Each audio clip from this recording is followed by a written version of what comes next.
All right, go ahead, Joanne. Okay, so there's a lot that I could pick from the list because I feel like there's that's a lot of categories, Hmm. but the main one that I think always pops up, especially in the Haitian community, has to be the know-it-all. Hmm. Um, I think there's this sense of like pride and authority from Haitian father figures. So you can't like yeah, it's hard having a conversation with someone who like is just always like constantly like, you know, surrounded by their own thought process, their pride and this, that, and the third. So yeah, the know-it-alls, I think, probably the toughest one to kind of come in contact with because it's hard to like I said, it's hard to talk to someone like that. So yeah. Oh, absolutely, absolutely. So when you're interacting with the know-it-all, right? What are some of your initial reactions when you start to hear them talk? Like, do you start to, because like for me, right? When I hear a know-it-all coming up to me, I'm just like, oh my gosh, where's the door? Where's the exit? You know, and that's just a real initial response. I don't care who you are, but like that's for that type of personality, I'm like, okay, I know this person's about to lecture me for a whole hour, but what are some of your initial responses when you interact with somebody like No, that's pretty much the same thing. It's more like, dang, like when will this end, or how like what's the quickest way to exit? Like it just goes on forever and ever. Like you could be doing something so simple like trying to cook eggs and like my dad, for example, will be like, "Oh, like make sure you cook eggs this way. If you don't do it this way, then it's gonna come out this way." And it's like, okay, but what if I like it this way? And then he'll be like, "Oh, but like that's not like the best flavor. You gotta do it like this." It's just yeah. that? Like, show me the door. Show me the door, like ASAP. That's my reaction. Oh my gosh. Absolutely, absolutely. Thanks so much, bro. I feel that one. I'm looking at the chat and looking at some different responses. Um, Patrice says, Joab Devonte, you talk to me all the time. You say it's hard to talk to. No, I never said it's hard to talk to you. I didn't claim that. I'm not claiming that quote. I did not say that. Patrice, when did you hear me say that? I am playing with y'all. Oh my goodness. Oh my goodness. But nobody told you that, right? Does anybody tell you that before? That I'm a no other than my mother, no. The funny thing is, do you think your mom's a know-it-all? Bro, the lecturing. Yo, I felt him so much when he was like cooking something. You can't do it right. It has to be done this way. Let me come up because I don't have a door. Oh yeah, yeah, yeah. I don't want to get you in trouble. I don't know, if she's in the room. So don't put it on me. Um, Jordan says there's a lot to pick from. I think I saw a few of myself in the past, and I'm in the middle of working on. Jordan, feel free if you want to, give examples of what those might be, but no pressure though. I'm just reading some in the chat, but feel free to use that raise hand feature if you want to give even more details on that. Um, okay, just want to make sure I didn't forget. Okay, go ahead, Natalie. Um, I would say last time we did this, I talked about like the manipulation, but also no. It's like, can I go to the park? No. Can I go to my friend's house? No. Can I do this? No. Should I major in that? No. And it's just like, can you ever just like support me in my decisions and let Mm-hmm. me pick for myself? So, but and then I feel like that made me a no person, but like to myself, like kind of believing I can't do things, even though that's not necessarily true. But I'm working on it. So, Mm. So before you go, Natalie, because you touched on a very important part, right? Because mhm. growing up, if we're always hearing no and is never like, I'm not saying never, right? But if there's many times that we're not able to experience or even try different things because that's the response that we keep hearing. Right. What to tell me in terms of when it's now that you're an adult and you choose things for yourself, right? What Yeah. what is the internal conversation or some of the things that you're thinking about now that you get to choose things for yourself? Like if you want to try some things, like what are some of the probably negative thoughts that start to come up as a result of making certain decisions?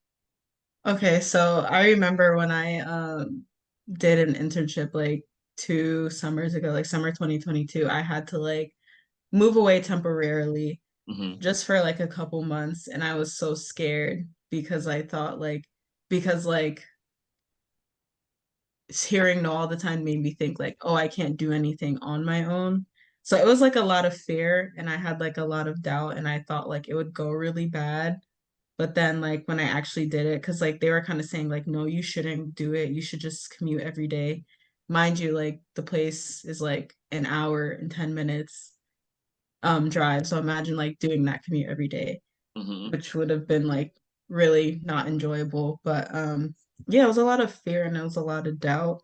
And I think there was like some guilt when I like first, because I was like, oh, I'm like not around them and I'm like away. But then like after like honestly after a week I was like, oh, this is like I'm the best decision I ever made. So it took a lot to overcome that for sure though. Well, absolutely, and I really appreciate you being vulnerable about that. The one thing I realized, especially, this doesn't have to necessarily be a Caribbean background. It can be a number of our parents, but for terms of a Caribbean background, sometimes when we are moving from one place of, like my family's from Jamaica and moving from there to, New York, for example, right? A lot of times our past generations are not able to, we're not able to make certain decisions or have the liberty to make certain decisions. And so sometimes I used to ask my question, why does it feel like every decision, is like the end of the world?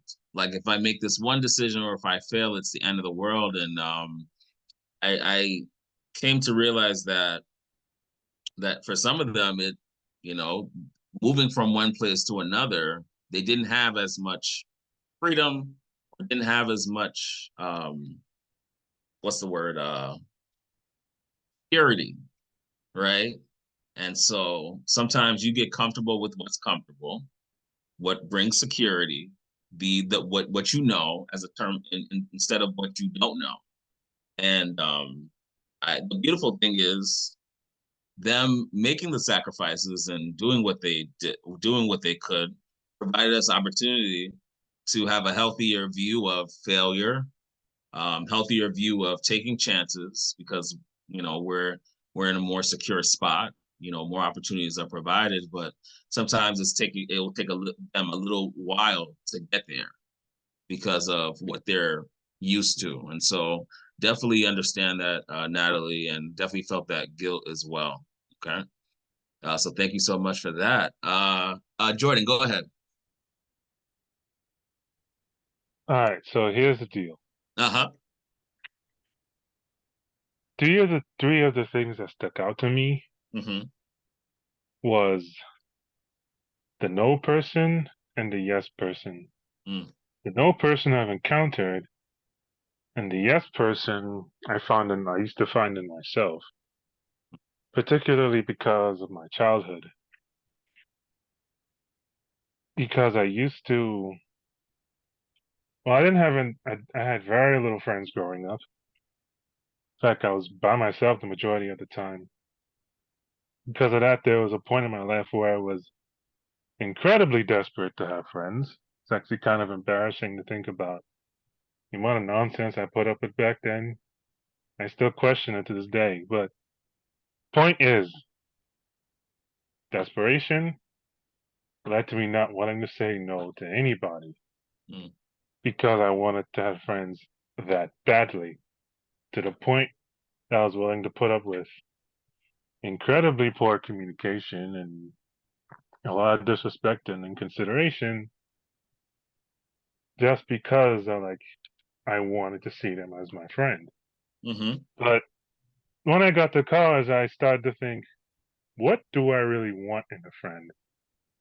Why are they my friends? And are these the kind of friends I want to have? Mm. So that yes man thing has been slowly fading away since then. And I've started to notice that a lot of the yeses, you know that thing where people only hit you up or contact you when they want you to do stuff for them or when they want you to, Mm-hmm. like for example, I was good at math, so I'd usually get hit up to get answers for like calculus and differential equations and stuff like that. I prefer just helping them study in the library. But no, they're asking me to just give me the test and then give them the answers. But after a while, my mom was like, "Don't compromise your integrity for anyone." Mm. So I mulled on that for a while, and I decided, you know what? I don't actually like to do this, and I never really did. So guess what? It stops now. Mm. That's a word. And the two people that would ask me to like help them with tests and whatnot, I would tell them I did it like maybe one last time, and then I was like, all right, I'm not doing this anymore. Guess when's the last time I heard from those people? Last time. Let's just say it's before the pandemic. Mm. Mm. Lot of mercy. So not I mean, at first I was like, uh, should I even consider them friends anymore? Like the Mm-hmm. only reason they talk to me is when they wanted something. And the other time it was too busy. So I was like, sometimes these things I would talk to my mother about, Mm-hmm. and then she explained it to me in the using trees. Some people are meant to be branches, some people are meant to be leaves, and some people are meant to be roots. Mm-hmm. So make sure you pay attention to who's meant to be where. Absolutely. So from that day forward, I was like, all right, so here's what I'm gonna do. Since I know this is what I'm dealing with, since I know this is how they are, I can't control them. I can only control how I react. Mm-hmm. So I'm just going to act accordingly. Since talking to them or texting them feels like a waste of time, I'll either just text them if I feel like it, or when I feel like it, or when I have time, or just not and chat with someone else. Mm-hmm. And I used to feel kind of bitter and resentful about it as well. And then I was like, you know what? I don't want to feel like this. I don't like feeling like that. Mm. So the yes man is no more. Come on. It still feels weird to say no to things, Mm-hmm. but it feels less and less weird. Mm. Mm. I also did encounter a bit of a passive aggressiveness in myself, that was but it was never towards someone else. It was always like in a joking manner. Mm. And I'm just on my own thinking in my head. Let's see, what else? What else is on the list? The know-it-all? Hmm. I think I've encountered that. In fact, I was probably at risk at turning into that because of how much I knew or how good I was in a particular subject, but I would always listen before speaking. I would always try to listen before speaking or listen before responding. And I try to cut people off as little as possible. Mm. So that transformation never truly happened. Honestly, I think about my actions too much. Probably sometimes to a fault. Mm. So that transformation never truly happened. Let's see, what else is on the list? Can't think of anything else right now. Yeah, maybe I'll say something else later. No, that's okay.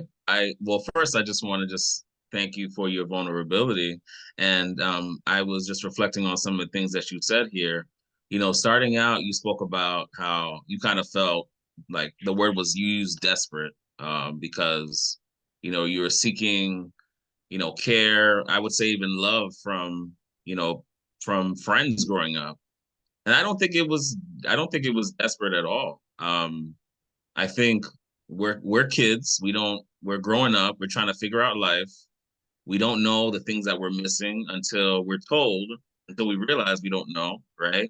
And so we're gonna try to gain that love, gain that approval in any way imaginable until we realize that there are healthy ways to gain that love and care, right? And so I look at you now, and the one thing that comes to my mind is you're saying no more. I may have accepted that in the past. I may have at times that people sometimes use more of my time than I wanted to. And the truth of the truth is because I was looking for acceptance, looking for love. A lot of us are looking for the same thing, especially growing up, and we just have a different way of receiving that care and love. For some people, it's through their friends. For others, it may be through sex. There's different things that we use in order to get those love needs met. And so I just want to just pour back into you and tell you, you back then you were doing the best that you could. But now this is a different Jordan. This is the Jordan that can say, "Hey, I can tell that you're using me, and I want love, but not like this. I don't want a love that's from friends that are just gonna make me feel used. And so, just want to end off with this quote before I go to Jason, and then we move on. It says here that you can never force you can never force anyone to love you the way you want to be loved. You can never force anybody to love you the way you want to be loved. But you can choose to participate in the love that they're willing to give. I can never force anybody in my life to love me the way I want to be loved. Parents, friends, you name it. But what I can do is choose to participate in the love that they're willing to give. Meaning, this is the love that you're going to offer, one that's transactional, one that only calls me when you need me. You can offer that every single time. That doesn't mean I'm going to walk through that door. That doesn't mean I have to receive that gift. And so let's go to Jason. Go ahead, bro. Hey guys. I was in and out, sorry, I was moving around, but something that stood out to me was how well, one, I want to say shout outs to the person before me.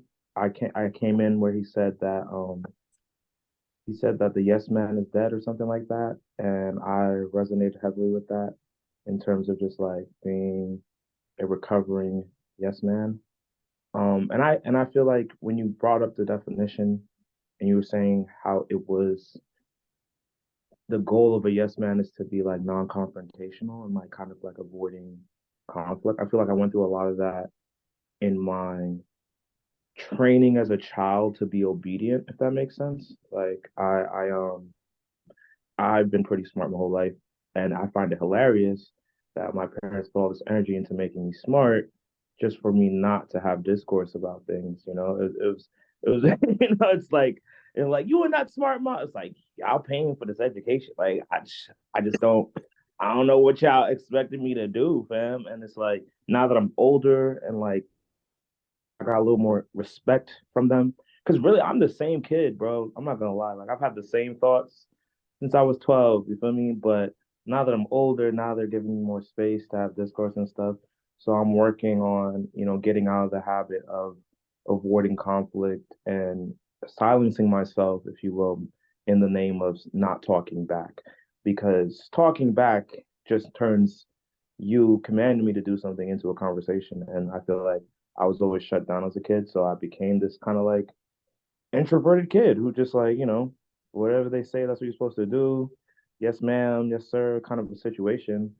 And I definitely think that I took steps to break free from that. In regards to like killing this yes man person inside me, I realized how liberating no is as a word. For me, it was almost like a bad word. I felt like I was, especially if I had the ability to do it, like objectively speaking, saying no was like selfish or, self-centered and things of that nature. But I'd argue now, especially in this year of 2024 and me standing on business with everything that I do, no is a boundary. No is built to protect me. And it's one of the few things or decisions that I make that only benefits me. Like saying no to stuff is really like the first step to like self-love in my defense. Like I definitely feel like a lot of situations where I've said no or where I've drawn the line in the sand, I benefited from it. Like like and I don't know why I haven't started sooner because people for sure say no to me all the time. like everybody says no. Mm-hmm. So it's like, who am I to just be this guy who's always saying yes? And I feel like what I've been running into, or I had a lot of turbulence in 2022, 2021, because I realized, the golden rule is to treat others the way you want to be treated, but you can't guarantee that people will treat you the way that you treat them. And what I mean by that is that, I'm saying yes to everybody. And in my head, I'm thinking like the fault that I was making is what I was like trying to tally up like how many times I've said yes to equate to how many times they should say yes. And I was trying to play this game in my relationships with people where I was trying to, things are even. But what I ran into is that, I said my first no and people flipped out. They was just like, what? Because they're so used to last minute stuff. Like saying no, for example, in church was a big thing for me. I struggled hard with that. Um, but it got to a point where I think my aunt was doing she was directing the children's choir. I was living in California at the time, and she asked me to like learn 6 songs to play for church for the children's choir for the Christmas program because I was flying in for the holidays, and I was like, yeah, sure, did it. I did it, but it's like in retrospect, it's like, bro, there's so many like musicians in New York. like for you to go to me is because you knew I wouldn't say no.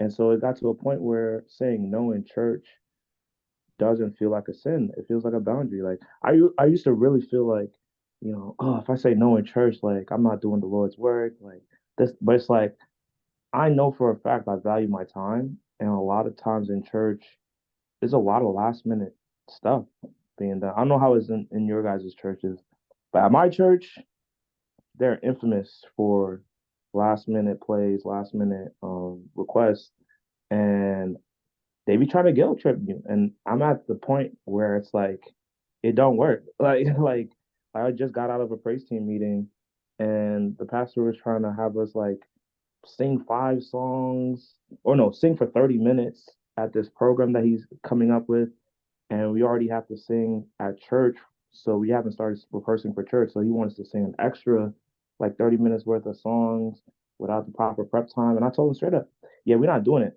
Sorry, like we pride ourselves in having enough time to prepare to rehearse. So nah. And what did he do? And all he could do, he said, okay, I'll find someone else, give us enough time to prep. You know what I'm saying? So I would definitely like say that like don't be afraid to like stand on business when it comes to your boundaries, even at church. You know what I'm saying? Because they will definitely try to, oh, it's the Lord's work and this and that and that. And it's like it is, but they be doing last minute stuff, bro. You got to learn your lesson. I don't know. I feel like I was enabling a lot of last minute people, a lot of procrastinators in my time in church. I didn't really realize it because I was a kid. And it's just like, oh man, the Lord's called me to do something. Sure, I'll do it. Why is the Lord so last minute? You know what I mean? But it's like, hey, I was called, so I take on the responsibility. But yeah, like we're human beings. Like we have to do, and sometimes there are people, and I don't know if like last minute people are a type of difficult person, but boy, that is like something that I'm really dealing with in all facets of my life. Like whether it be the basketball league that I'm coaching in right now, or the music industry. But like time is so valuable, it's so precious, it's so, not finite. So it's like for people to do last minute stuff, and it became the too late. Like you know what I mean? Like maybe some more notice you would have had me, but and there's of course, lapses in that. Like I definitely pull emergency missions all the time for my loved ones and stuff like that. But yeah, that's what stood out to me when you was reading off the list, as well as perfectionist. I grew up with a perfectionist mother, and it kind of affected I guess my reward value system. Like I'm not really good at celebrating things at all. Like, like I could even tell you what my graduation pictures are, you know what I mean? Like I'm very like my parents or my mom specifically is like, you know, always thinking about the next thing because it wasn't good enough or whatever. It's kind of a mix between perfectionist and pessimist, kind of. So like for example, uh I in like seventh grade I was in a science fair, got 100% on the project, but I came in sixth place in the whole fair. That's all we talked about on the ride home. That's sixth place. I was like, brother, like, bro, I got 100, dog. Like, but yeah, that's how my life. I always so it affected me because I see a lot of people in the chat talking about how like these difficult people affect their own, like how it bleeds into their own personality. And for me, like what that's made me become is also, a very pessimistic person, a very realist is what we kind of cosplay as, but we're really just being negative all the time. As well as like, I don't really know how to like cherish good things in the moment. Like something good could happen, and I'm already thinking about a thousand ways how it's going to go wrong. I mean, that's something I'm personally trying to work on. It's gotten in the way of a couple of friendships and relationships I've had. People said I'm negative to be around, things of that nature.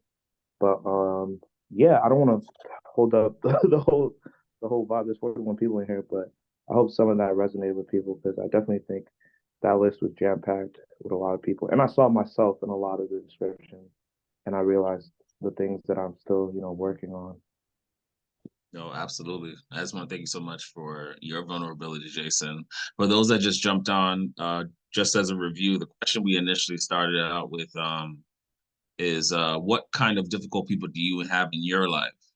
And so people like Jason, Jordan, and some others were speaking about what were the different types of difficult people that they noticed in their own lives, as well as what do they see in themselves? Because oftentimes we might have these difficult people in our lives, but if you grew up with parents or if you grew up in a family where you only know one way of being, like for example, the perfectionists, right? Parents were perfectionists, they impose that on you. If you spent 20 plus years or 30 plus years of your life dealing with that, there's a good chance you might have some of that inside of you. That even after the parents leave, right, or you're in your own place, you continue imposing on yourself what they have done to you. And it's a real thing. It's definitely a real thing. For perfectionists, especially those that grew up with parents that were perfectionists, there's a underlying theme that it's like, even if I do well, it's still not good enough.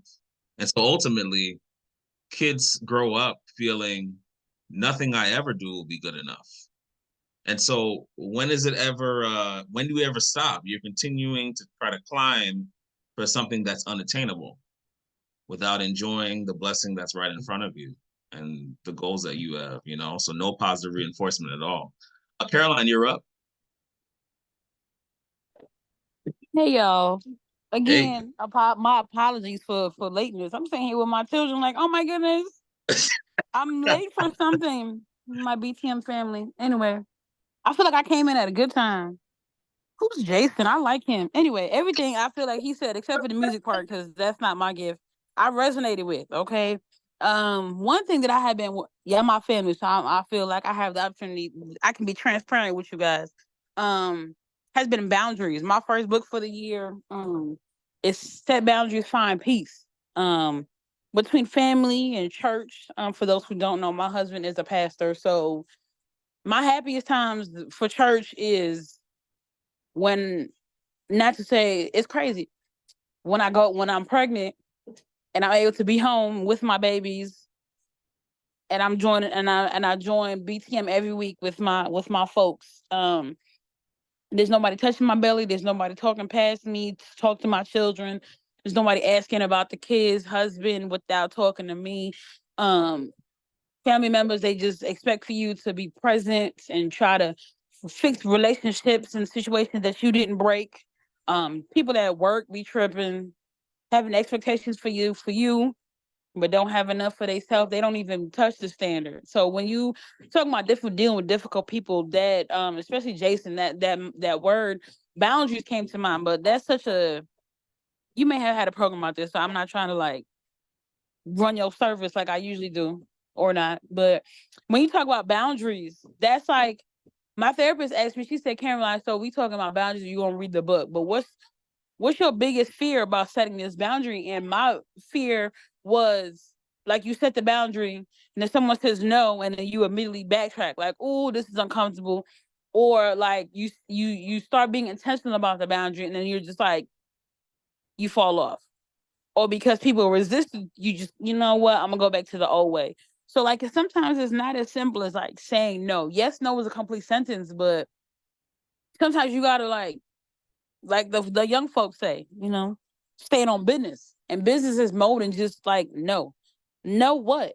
No, I can't do that for you. Unfortunately, I cannot commit to this activity. I cannot commit to this attendance. And dealing with church people, I'll be ready to cuss them out. Like when people used to ask me, when am I having children, dealing with infertility?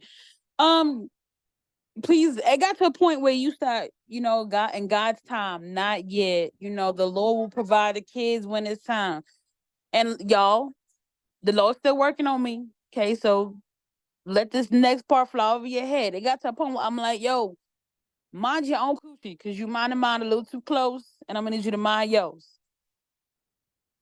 I'm pretty sure the Lord, I asked for forgiveness on that thing. I believe it's stricken from the record, but yeah. So boundaries and church people, Devonte, put that on the prayer list, okay, for your announcements. Um, so boundaries is my big thing for this year. Like learning to watch the tongue of my Jolene. It's set peace, find boundaries, and find peace by Nedra Talawab. Don't have me lying to you. Because we always talking about dealing with difficult people and setting boundaries, especially coming from a Caribbean household. Them folk be the ghettoest people. But it's a work in progress. I believe in us. That's all I had to say. I just had to come in your meeting and stir it up with my lateness. So I feel that. Thanks so I much. got too much stuff going on. Let me find Zoom again. I'm on my phone. Caroline, you are killing me. I'm glad I was on mute because that was a big laugh I just saw let out. Definitely a big laugh. Yeah, sunflower. Yeah, girl. Cool the cat. All of that. Mind your own corruptions. That's Okay. what I'm saying, because it's attached to you. Why is it anybody else's business? Hello. Sure, you worried about this being recorded, girl? This me all the time. Okay. You ain't gotta edit this part out. Don't worry, we'll edit that part out.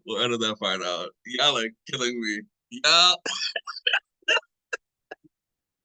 You know what? I don't. Yeah. You know what? Y'all are hilarious. Y'all are really hilarious. Listen, Caroline is a blessing. You know why? Because every time she comes on, I'm like, wow, okay. There's another sunflower. She's another she's another me. We are very similar. Look at us. I see it. Cootie cat cooter. Hello, we here, I girl. see it. I see it. I see it. Y'all are funny. All right. So with that, I know some people just jumped on. We were just talking about different types of difficult people.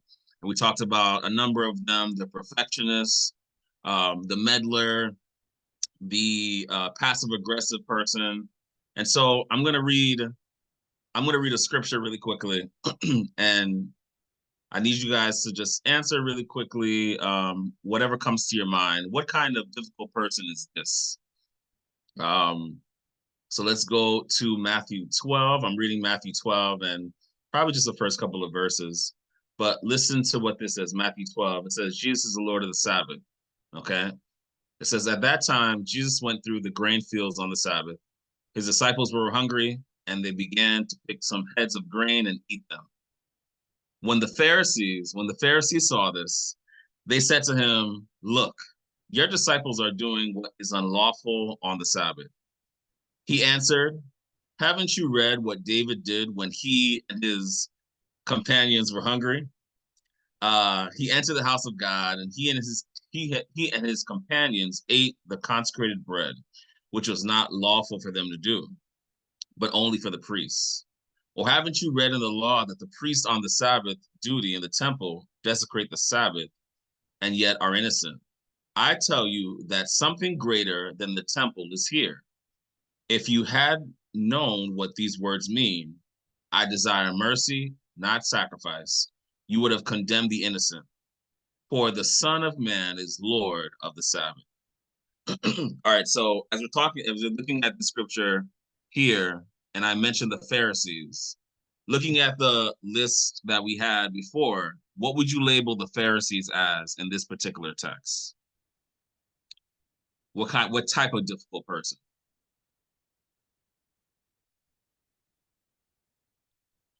They were know-it-alls. Ugh. Yes. Okay, so know-it-alls, and why would you say know-it-alls, or even if another type of difficult person as well? Feel free to give the reasoning why. Because they always felt like, they were the smartest people in the room. They couldn't take advice. They couldn't take anything from anyone because they felt like they were the only ones in any position to give advice. Mhm.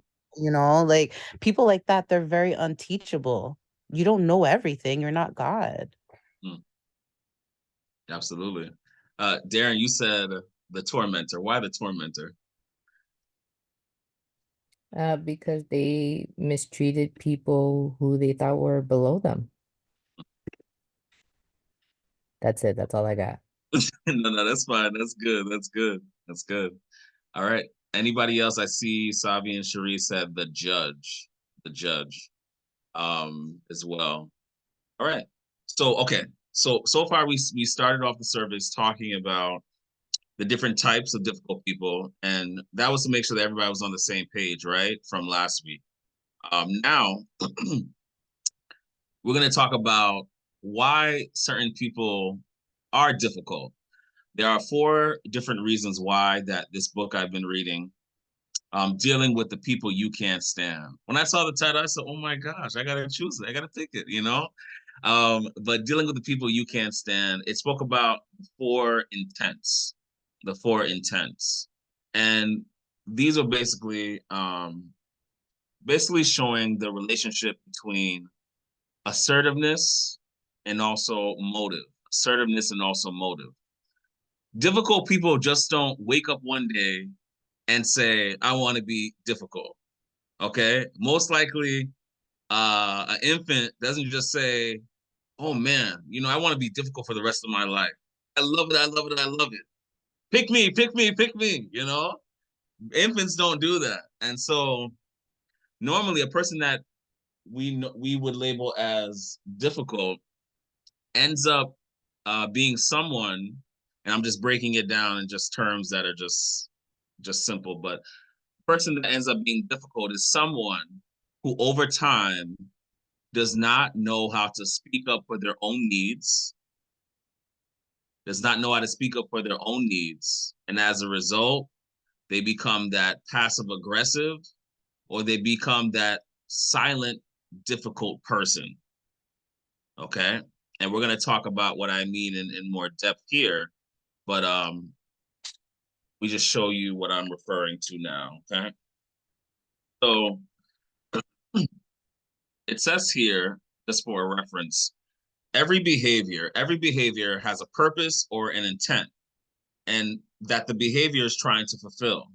People engage in behaviors based on their intent, and they do what they do based on what seems to be most important in any given moment. For our purposes, we have identified 4 general intents that determine how people will behave in any given situation.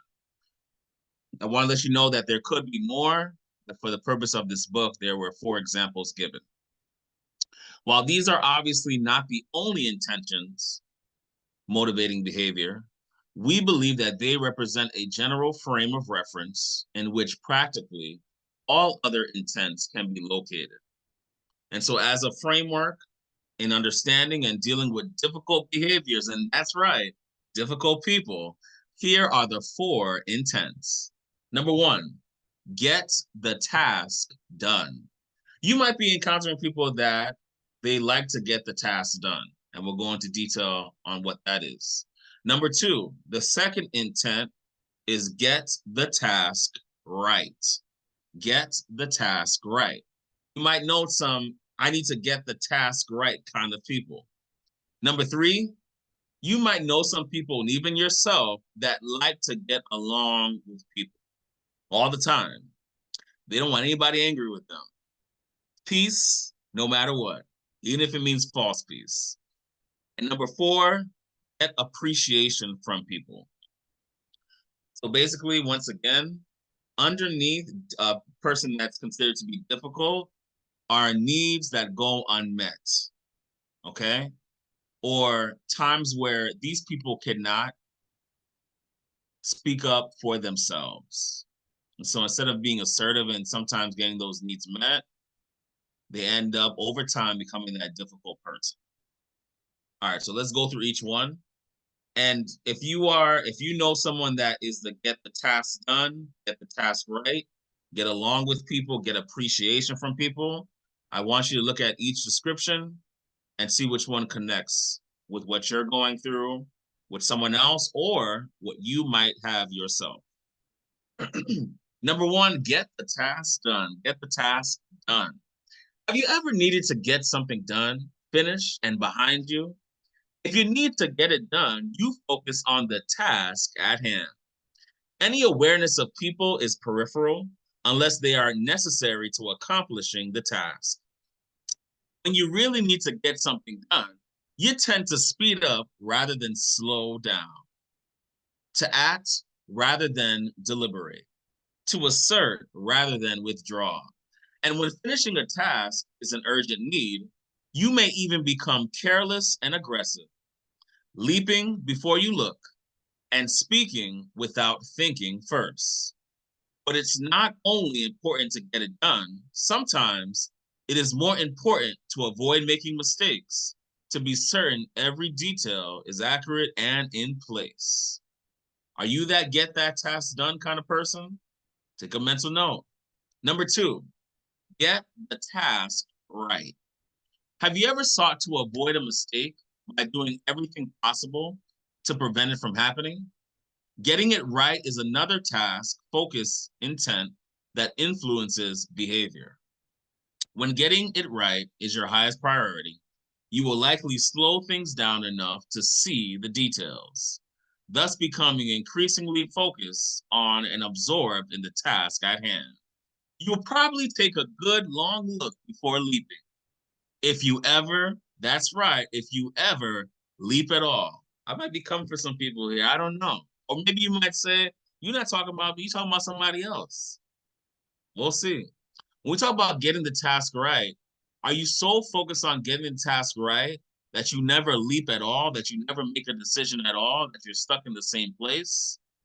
That you're not only stuck in the same place, or you might have family stuck in the same place, but they're so stuck and they're so focused on getting the task right that they end up controlling your life and you never leap at all.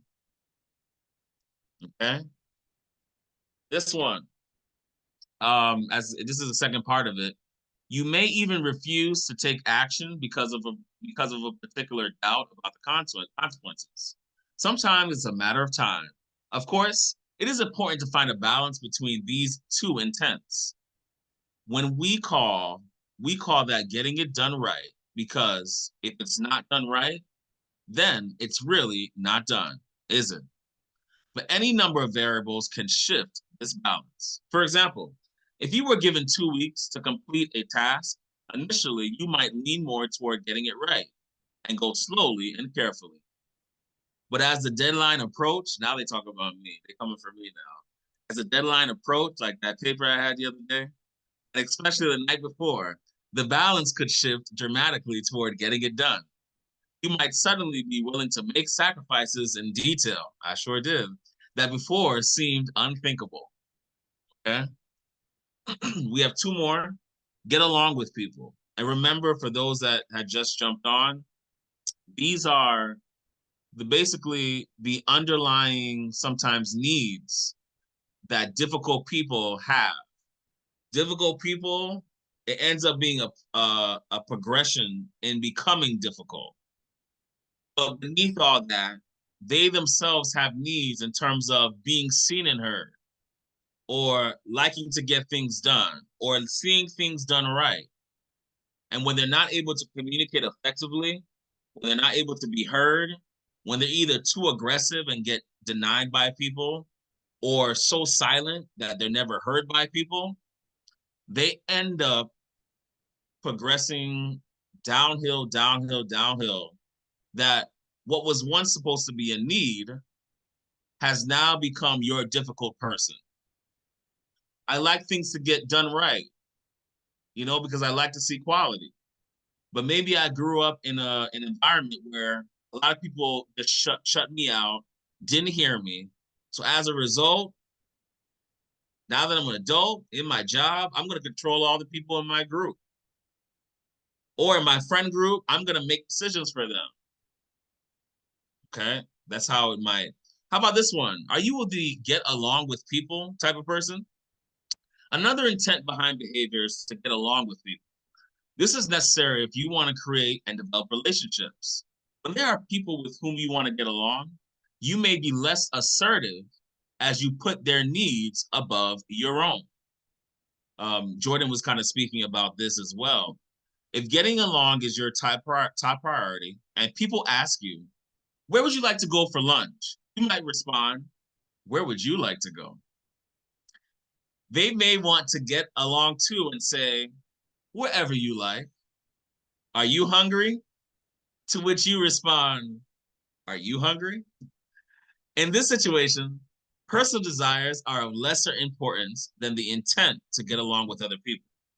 Sometimes, however, standing out from the crowd becomes a higher people priority. Man, actually, I caught myself doing this. Sometimes when I'm speaking to Donyelle, we're like, what do you want to eat? I said, I don't know. What do you want to eat? And then deep down, you may really know what you want to eat. It's like, I know I want some olive, but I'm hoping that she wants some olive. That pasta and those breadsticks, and you know what I'm talking about? But deep down, you might struggle with the need to get along with people, the need for approval. By the way, olive is good. Olive is good. Next one, get appreciation from people. Get appreciation from people. The fourth general intent, get appreciation from people, requires a higher level of assertiveness and a people focus. In order to be seen, heard, and recognized, the desire to contribute to others and be appreciated for it is one of the most powerful motivational forces known. Studies show that people who love their jobs, as well as husbands and wives who are happily married, feel appreciated for what they do and who they are. You see, if getting appreciation is your intent when you go to lunch with friends, you might say, there's this fantastic restaurant I want to take you to. You're going to love it. People thank me all the time for bringing them to this place. Sometimes you get what you give. It is important to find a balance between these two intents. We believe that you get appreciation by giving it. Giving appreciation and getting along with others go hand in hand. All right. I'm going to stop right there for right now. But any thoughts on some of the intents that I spoke about? Any thoughts on like the reasoning that some of these difficult people in our lives, or even us, some of the underlying things that they may be wanting? Getting appreciation that sometimes was not given. Getting the task done, which ends up being controlling later on, right? Getting the task done, getting the task right, right? So any thoughts on some of those things before I continue on? Let me check out this chat as well.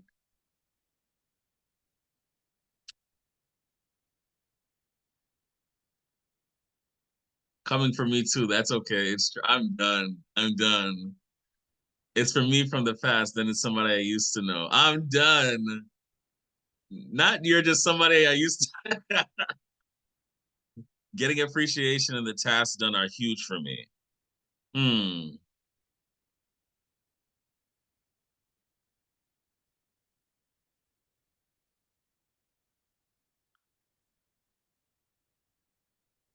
Let's see. Oh my goodness. Y'all are funny. Y'all are funny. All right. So I feel like I'm a mixer. What do you mean by that, Savi? I think that it really depends on the situation. Mm-hmm. So I find that like in my interpersonal relationships with like friends and my cousins, like family, I do the like, well, what do you want to do? Like, how do you feel? Because I want them to be happy Mm-hmm. and I want to like have that closeness and feel that love and like get that appreciation. So I like lean towards that.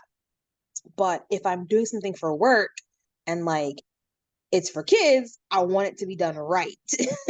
And so it's like that's when I like push like things being done right, or like if it's an organizational thing, that's when I want things to be done right, because I feel like there's a way to do it. We should just do it that way. Like there's a faster connection. Like why aren't we doing this?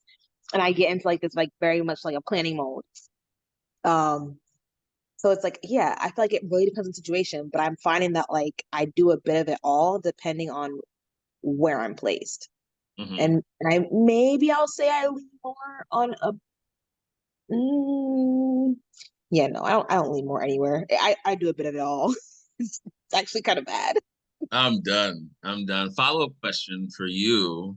Mhm. So percentage wise, how often do you, like, for example, you're going out with your family, your friends, or whoever it is that you feel like close to, right? How often do you choose yourself and what you Never, might like and what you might need? never. That's I think that's why I do solo trips. Because whenever I'm around family, whenever I'm around everyone else, I want to make them happy. And I just default to that. Mm-hmm. But if I go away alone, if I eat out alone, then I can operate and do things the way I want to do it. And there's no worrying about how they feel and what they need and what they like. So I think that I really like when it comes to interpersonal relationships, lean heavy on, for lack of better words, people pleasing. Mm-hmm. So to balance things out, I just have my alone time. Last question. What is your greatest fear if you were to actually tell them what you would like to do? Oh, they gonna hate me. They Mm-hmm. gonna hate me. They're gonna be Mm-hmm. like, throw you away. Dash. Never Mm-hmm. again. I no longer love you. Yeah. And I will say that like it's not for no reason. I have experienced people like that. Mm-hmm. Um, and I think it's just the fear of like you don't know who's going to do what when. And you might be my favorite person, and I don't want to lose you. So yeah. Hmm. That's so interesting. You said you might be my favorite person. I don't want to lose you. So, do you even give them a chance? Like, is it like No, a thing where you like, okay, they push back one time, I'm not gonna try that again, or do you even give them a chance to, you there's know? times where I don't get chances at all, Hmm. like at all. Especially if I recently with someone different Hmm. had a bad experience, then yeah, I'll be like, I tried once, nope, never again. And then it'll be, another 5 years before I ever try. Mm. That's Which real. again is not good. Yeah. Like I'm in a space currently right now where I'm like, okay, I know I'm leaning towards doing that, and I'm trying to not lean into it. Yeah. Pick me off. Yeah. I just want to encourage you. I mean, I know that you already know that it's not good, right? Yeah, but to be real, Yeah. it's so hard when you try and then things like push you the opposite way. So like I told you this before, but this past year and a half, I've had what, three friendship breakups? And Hmm. like one person was my friend for 15 years, Mm. never fought. And the one time we had discourse, like now we are no longer friends Mm. without a real conversation to even have closure. So Mm. like that stuff scares me. So I don't mind if we have discourse and you no longer going to be my friend, but the lack of conversation that people typically do, that's what scares me. Like people have a very weird habit, to me at least, where it's like if you have an issue, you're mad at someone, you don't say anything, you don't explain how you're feeling, and you just like block or ignore or are passive aggressive about it for forever, and then like we just fade. Hmm. I need like clarification. Like if you hate me, tell me you hate me, tell me what I did wrong, and I'd be like, man, I messed up, or man, I don't agree. I guess we don't align, and it's over. But Mm. like the lack of conversation that surrounds around these things, it gives me stress. I Oh, absolutely. And avoid it. I think you're pointing out the fact that a lot of us didn't have those skills to deal with confrontation, right? Mm-hmm. As you're dealing with like not wanting to be rejected, wanting community, at the same time, that person, the easy way out for them is, well, I don't want to deal with this conflict. I'm just gonna head out, instead of having the hard conversation. And I one thing I'm really hoping in terms of like moving forward, not in terms of a number of you all, because I know we talk about these things a lot, but that even as a church as a whole, as Christians, right, we learn how to do conflict better, right? That Yes. in terms of friendships, it's like it's the first thing is not like oh, the first time something happens or conflict happens, you're ready to run. If anything, at the beginning of the friendship, maybe something needs to be said as, even if there are good times now, I need you and I to commit that if something goes off, we're gonna do everything within our power to talk about it, to deal with it, and to confront it. Exactly. Right? Like for me, I really I realize that I low key value confrontation Hmm. or like discourse, because for me that's where I find context and understanding, because a lot of people are not like, I'm a straight shooter, a lot of people are not that way, and so the times where I do find out about someone Hmm. is when we have this discourse, because then they'll like kind of like for lack of better words, expose themselves, like explain everything, like they go on a rant, and I'm like, oh, this is how you've been feeling, I wish you told me this. So it's not like, it's like at least for me, I've experienced that people like during discourse or when they're upset or when they're angry, it's when they like tell you the most.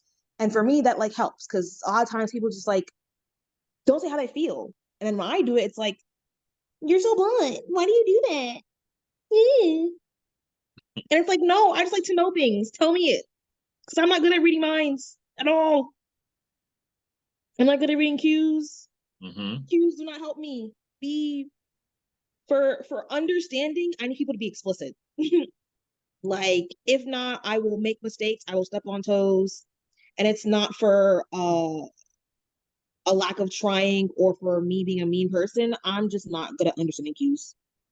I need the real upfront, and not everyone understands that. And because people don't understand that, I end up just like not trying because I know they're gonna be like, "Well, why are you like this?" Well, so I am. But I'm done ranting. No, you're good. You're good. Thank you so much for that, Savi. Darian, sis, good to I see your hand. Go ahead. Just wanted to say to Savi, like, first of all, thank you so much for sharing everything that you did. Friendship breakups suck. They're like the worst. And sometimes I find that they can be, this is just my opinion, more hurtful than like just like a breakup, like a Agreed. romantic relationship. Agreed. But and also like what you were saying though, you were saying that you like people to just be straightforward with you, right? Just tell you what's up, tell you what they're thinking, tell you how they're feeling. So take it or leave it. But my encouragement to you is like just be that. Like teach people how you want to be treated. Teach people your communication style by just continuing to be you and continuing to engage in a very straightforward communicative style. Because like unfortunately we live in a society that being straightforward is not the most popular thing. But we don't got time to just be walking around things. Like let's just, share. Tell me how you're feeling, but just keep being you and just know that I hear you. And I'm so sorry for what you're going through and the struggle with, you know, possibly trusting others and being vulnerable with others. So thank you for sharing. I just want to say one more thing. Go ahead. I also realized that like I am an emotional person and people cannot handle that. Because like they think that like when we have discourse, if I cry or if I'm like passionate, they're just like, why is she crying? Because I have feelings. Like just because when I ask for the truth and you give me the truth, if I cry, it doesn't mean I don't want to hear it. I just feel emotions, and this is how I like let it out. Right there, Devontae's experienced it, where he's like been real with me and told me something, and I'm like, I start crying, not because I'm mad at him, not because there's a problem, but I'm like, oh, I'm doing this. Man, I can't believe I was messing up like this, and I didn't know, and I feel these feelings, but like, I still hear it. But people don't get that. They just like, oh, she's being emotional, she's crying, we're going back and forth. This is bad. But like, no, I'm understanding. And in understanding, sometimes I can cry or look sad, but I'm fine. Just working through and playing things. Absolutely. And I think it's beneficial, right? To even tell people like, hey, like even in the moment, there might be some tears that shed while you're telling me about your truth, but I'm gonna be okay. Like I'm here to hear your truth and I'm here to dialogue, I'm here to have the conversation. And I do attest to that, right? Like you just said, I think I even spoke to you about some stuff and you know, you you took responsibility for it. That's the one thing I can definitely say. You took responsibility for it and we were able to have dialogue and everything. So I really appreciate you having that open space. And so all right. So with that, I'm gonna fire off really quickly some scenarios. And just want to welcome those that just jumped on. We're talking about difficult people, talking about the different types of difficult people, like the perfectionists, like the know-it-all, X, Y, and Z. And then we spoke about the fact that underneath every difficult person, there are needs that each difficult person has. And at the very beginning of life, they weren't always a difficult person. Whether they wanted to be seen or heard, whether they were a person that wanted to get a task done or to see things happen correctly, this is how they might have started. But over time, because of not being seen or heard, or over time of being silent or being too aggressive and still rejected, they end up being that difficult person and end up sometimes being like a thorn in your side. And sometimes you may say, hey, I've been that difficult person. So let me give you some scenarios. And just to want to remind you, here are the four. Here are the four that we spoke about, right? The four different underlying reasons under like what a difficult person might be. Get the task done. Okay, type of people. Get the task right. They not only want to get it completed, but they want to make sure that everything is done with quality, right? Sometimes the extreme of this is when a person does not see the task done right, they end up being someone that's very controlling. To keep on going, the person that wants to get along with people, sometimes as a result of approval, wanting love and care, they don't tell anybody their no, they don't disagree. They just get along with people as a result of wanting to be approved, to be affirmed, and so on. The last one, get appreciation from people. You want to be seen, loved, and heard. Okay? All right.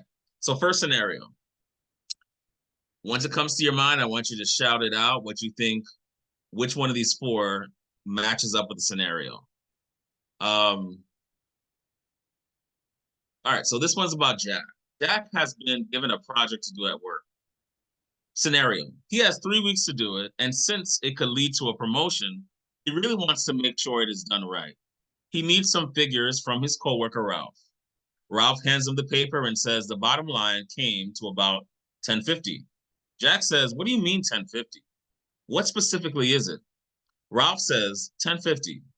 Jack says, are you sure? Ralph replies, yeah, pretty sure. Jack calls his wife and tells her he will be coming home late.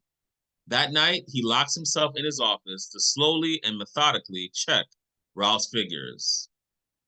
What do you think the underlying intent, which one of the four, is what Jack is feeling? Get the task right. Get the task right. Okay, let's check that one. Yep, where do you think he is in the lens? Obviously, his priority is to get it right.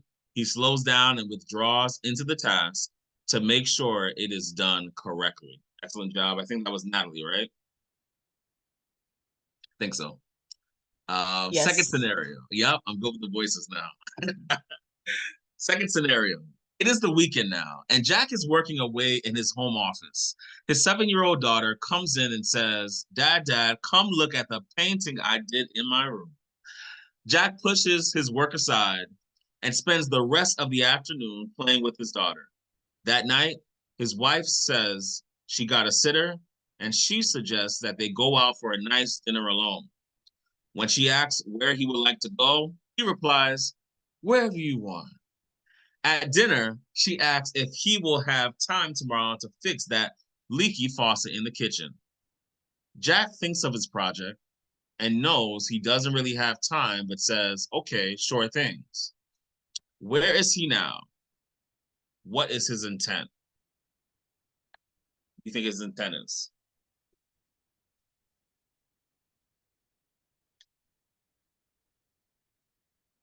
Feel free to say it out loud or put it in the chat.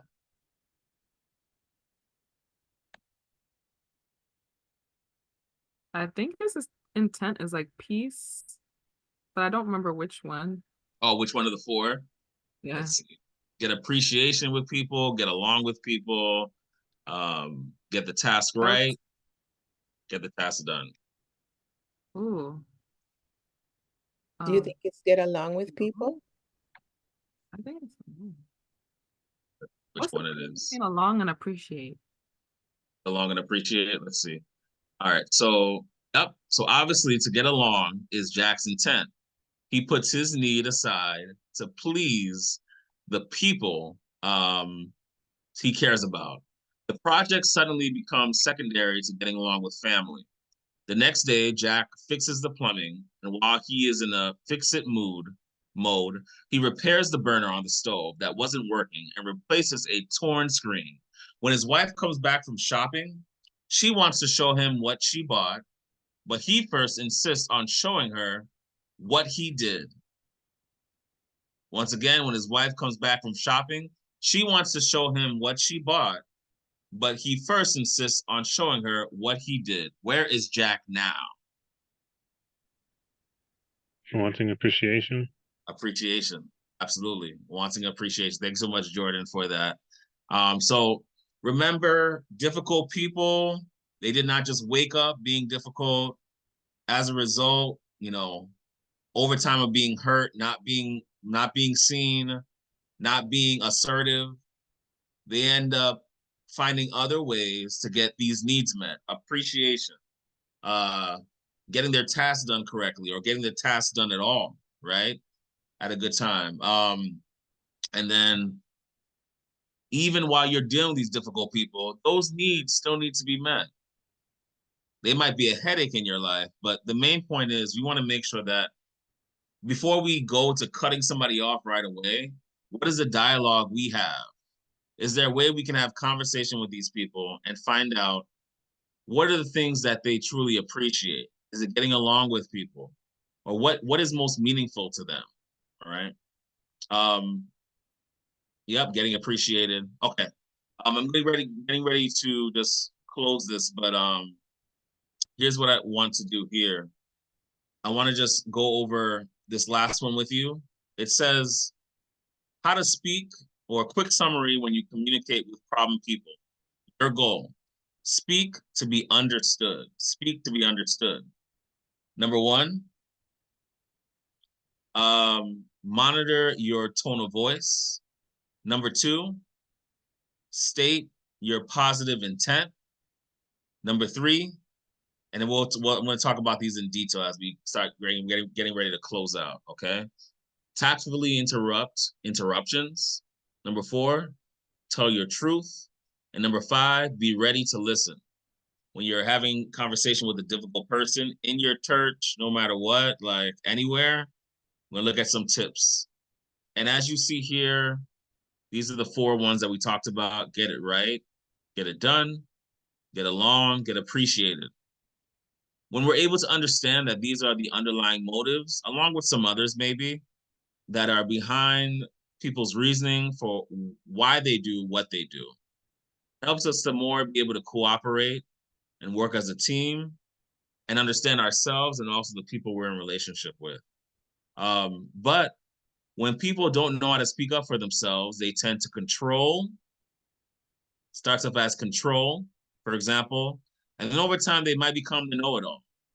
When people don't get appreciated, they end up being in this zone of seeking attention, and even more with time, without that intention or without that approval, they end up being even something even more, to think they know it all, or what we call a sniper here. The get along. This person that starts to, wants to get along and are not able to really speak up for themselves, they start to seek approval. And that approval becomes the person that becomes the yes person. Because I don't know how to speak up for myself, and initially I was just seeking approval, now I become the yes person so that I don't have to disappoint anybody in my life. You can't walk away from me if I say yes to everything that you do, but at the same time, they're not really getting the real you. Okay, so, all right, so different steps just to talk about them in detail. Won't read all of this, but just some details. Monitor your tone of voice. When you're talking to a difficult person, your tone of voice sends people either a positive or a negative message about your opinion of them as human beings. At the tone, many people think it's time to take something personally, even if it has nothing to do with them at all. Have you ever had a really rotten day at the office and then you got a call from home? Have you ever had a rotten day at home and then you got a call from the office? Even when your words are well chosen, if your tone of voice is hurried, defensive, or hostile, people may imagine something very different from what you had intended. Mixed messages caused by voice tones that don't match spoken words can cause big problems in relationships of all kinds. When receiving a mixed message, people will respond to the tone and ignore the words. The irony is that people often try to suppress their emotions to avoid conflict. Their words give voice to the direction they would like things to move, but their emotions leak out through tone of voice. Number 2 is this: state your positive intent. So after you monitor your tone of voice, that means you might have to check yourself, right? The words and how you're feeling is valid, but your approach might be off. People might already see you're getting defensive already because you may not have had taken the time to first calm down, script out what you want to say, and then come to a place where you're able to talk to somebody in a more calm way. First, think about doing that. Number two is state your positive intent. Before you start telling someone, this is my problem with you, right? Well, I wouldn't even talk like that either. But instead of stating the problem that you have with the person first, state what is your positive intent. And this is what I mean by this. Let's say you're having dysfunction with your parents, mom, dad, even if you're, we're all adults here, right? And so now being an adult, having trouble with your parents, guardian, family, friends, instead of starting out with a problem, you may say to them, hey, can I speak to you? And the point of this conversation is because deep down, I desire to have an even closer relationship that we already have. I desire that we have both feel safe in this relationship. I desire that for us to have a better communication than we already have. And with that positive intent, the main reasoning for why you want to speak to them about changes, then you can start speaking about what are some of the things that, you would like to see if they can adjust and vice versa. Okay.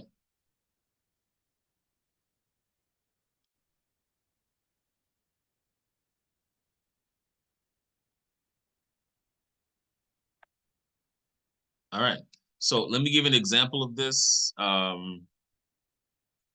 an example of this. But before I give an example of this, it says here that honesty can be effective no matter what difficult behavior people engage in. If you tell your truth in a way that builds them up rather than tearing them down. The more trust you have with people, the more likely it is that you will be heard. So you may want to spend a few weeks, even months, building up the trust level with blending behaviors before you attempt to open honest conversations with difficult people. And remember to tell your truth before you actually tell them your truth. State your positive intent and why you think it is their interest to know. Here are other important keys to open and honest discussions. Use the I language. From my point of view, or somebody might say, from the way I see it, these are softening phrases. And I don't mean with attitude, because some people like to do this. The way I see it, they put a little attitude on it, and it's like, no. But from my point of view, or you say I, right? You're able to tell difficult people what you're expressing is your truth, rather than claiming to be the truth. This makes listening to you more comfortable and less oppressive. Be specific about the problem behavior. Talk about the problem behaviors rather than about the problem people. Generalizations like, every time we're at a meeting, you always exaggerate. That will not help. Give specific examples instead. Show them how their behavior is self-defeating. To create self-motivation for change, you have to show them how something important to them is lost because of their behavior. Suggest new behaviors or options. Make some specific suggestions as to what they can do differently in those situations, okay?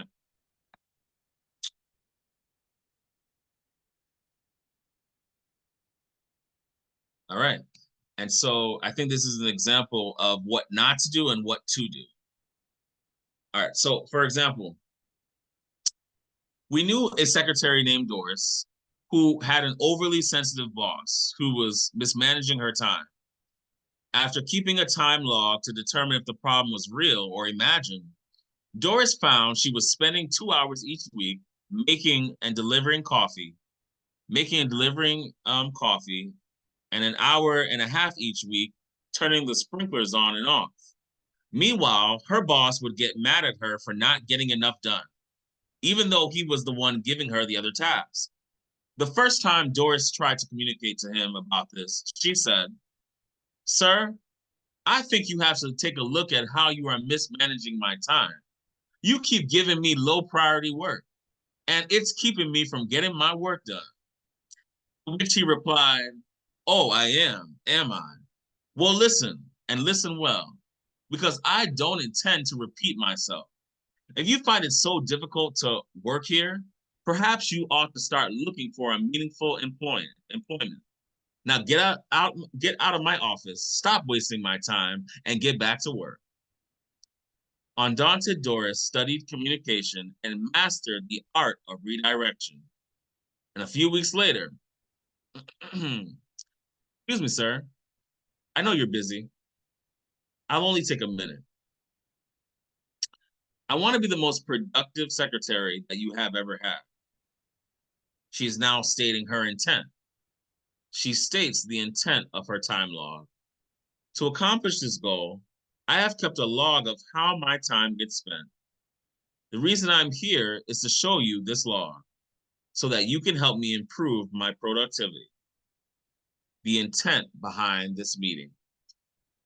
He decided it was important enough to look at it immediately.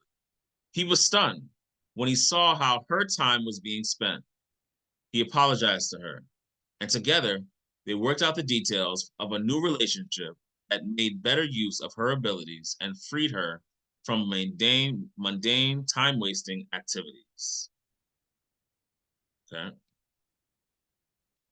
And so those are just some of the solutions there that they gave in terms of dealing with difficult people, telling your truth, stating your positive intent.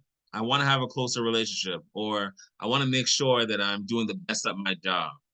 And then going into some of your truth. What are you experiencing? And then working towards what can be done, what can be done to move towards positive change. Okay.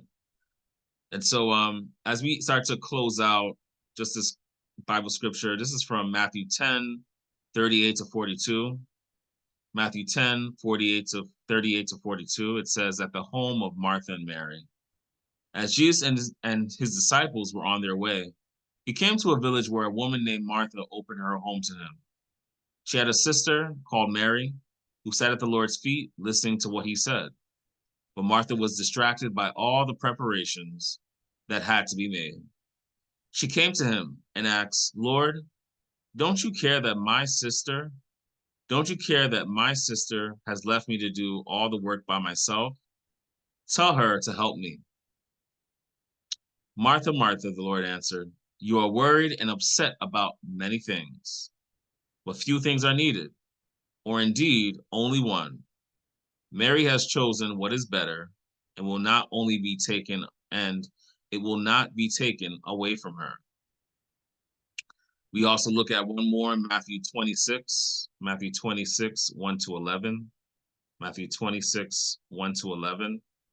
And it simply says this, Matthew 26, 1 to 11.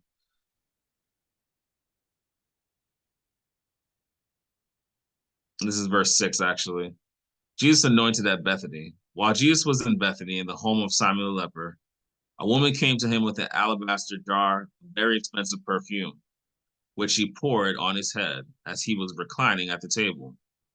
When the disciples saw this, they were indignant.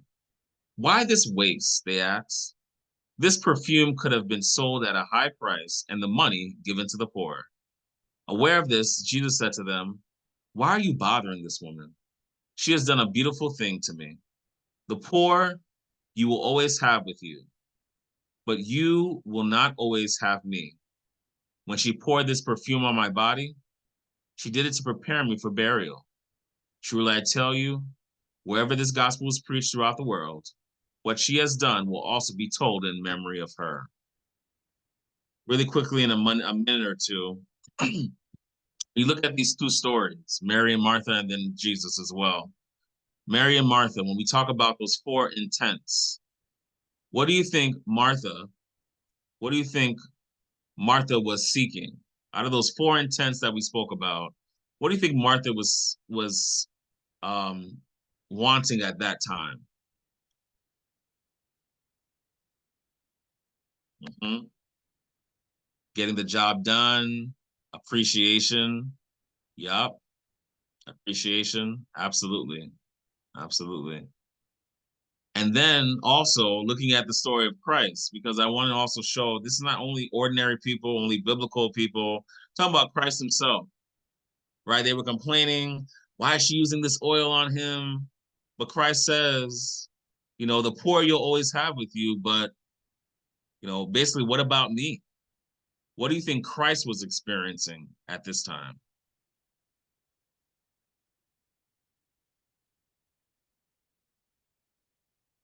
Those four intents, what do you think Christ was experiencing?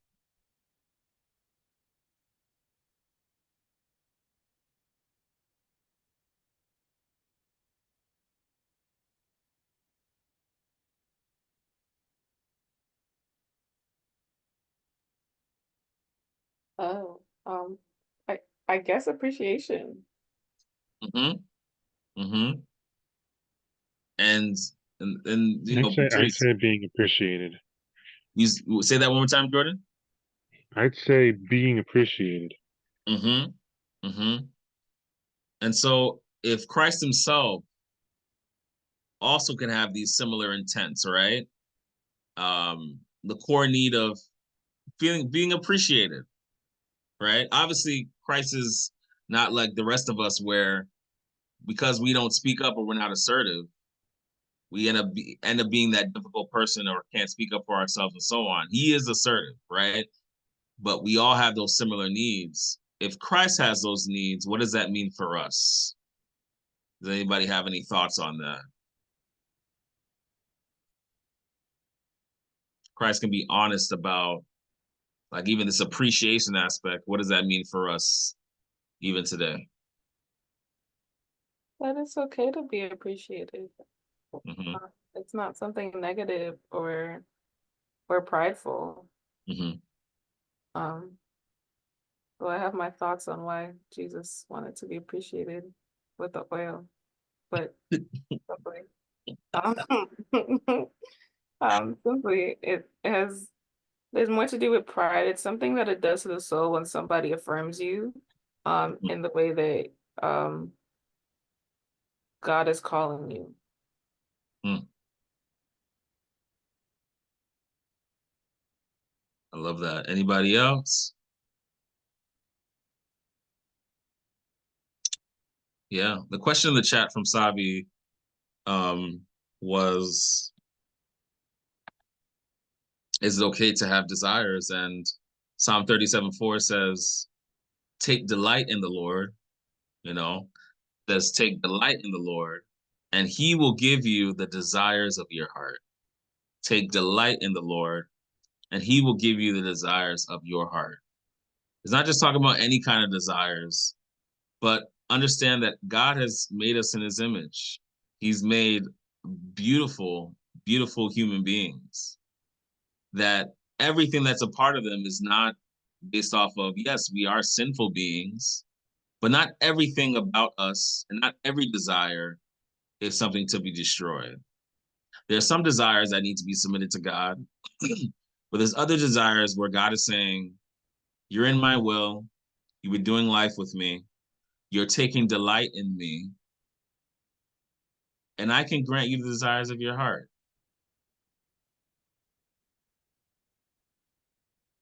So, as we close out tonight, I just want to just remind everyone that at some point, any one of us can be someone's difficult person.